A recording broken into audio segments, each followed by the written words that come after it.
दुनिया में हर कोई अपनी बात मनवाना चाहता है, खुद की सोच को दूसरे पर लादना छोटी से लेकर बड़ी से बड़ी जंग इसी इंसानी आदत का नतीजा है।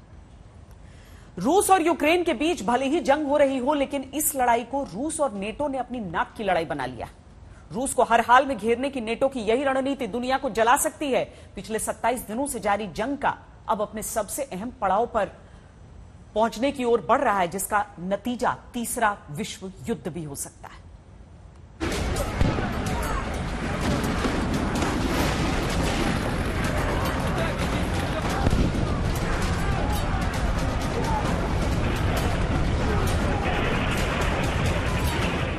यूक्रेन का खेरसोन, जहां पर रूस की सेना ने निहत्थे यूक्रेनियों पर गोली चला दी। सवाल यह है कि यूक्रेन से आई ये ताजा तस्वीर तीसरे विश्व युद्ध की दस्तक कैसे है।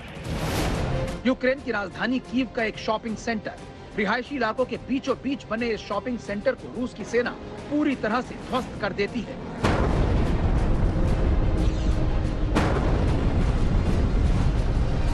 सवाल यह है कि क्या यूक्रेन से लड़ते लड़ते अब पुतिन का धैर्य जवाब देने लगा है।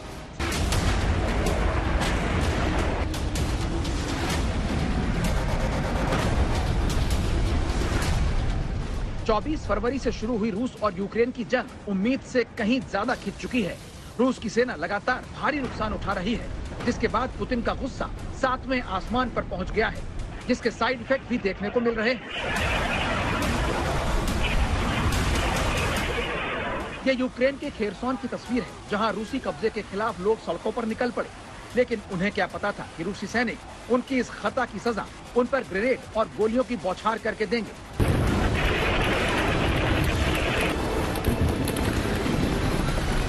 बुजुर्ग, बच्चे, महिलाएं सब इस विरोध प्रदर्शन में शामिल थे और जब रूसी सैनिकों ने गोलियां बरसाईं तो अफरा तफरी मच गई। हजारों लोग इस प्रदर्शन में इकट्ठा हुए थे।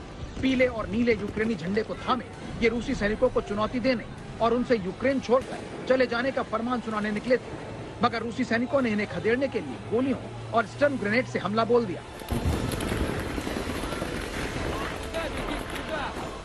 Нікчемних рабів, які не вміють піклуватись про власну країну, про власних людей, а ще йдуть у чужу. За кожного українця ми боремось. І про всіх пам'ятаємо. 24 फरवरी के बाद पूरी दुनिया ने देखा कि कैसे यूक्रेन के आम लोगों के आक्रामक बर्ताव के बावजूद रूस की सेना ने किसी को नुकसान नहीं पहुंचाया। लेकिन अब रूस की सेना का धीरज खोने लगा है। इसकी वजह उसे हुआ अप्रत्याशित नुकसान। यूक्रेन की सेना के मुताबिक 22 मार्च तक रूस के 15,300 सैनिकों, 99 लड़ाकू विमान, 123 हेलीकॉप्टर, 509 टैंक, 252 तोप, 1,556 आर्मर्ड व्हीकल, 1,000 गाड़ियां और 45 एंटी एयरक्राफ्ट गन का नुकसान हो चुका है। पश्चिमी मीडिया दावा कर रहा है कि कई गंभीर बीमारियों से जूझ रहे पुतिन इस नुकसान से झल्लाए हुए हैं और अक्सर अपने करीबी लोगों पर अपना गुस्सा निकालते हैं। हो सकता है कि ये नाटो देशों का प्रोपेगेंडा हो, लेकिन इससे कोई इंकार नहीं कर सकता कि ये युद्ध जितना लंबा खिंचेगा उतनी ही ज्यादा तबाही की आशंका प्रबल होती जाएगी। पुतिन की तमाम जोर आजमाइश के बावजूद ज़ेलेंस्की भी झुकने को तैयार नहीं है। वो लगातार पुतिन को ललकार रहे हैं और रूस की शर्तों को मानने से इनकार कर रहे हैं। इससे रूस यूक्रेन के बीच परमाणु टकराव का खतरा बढ़ गया है।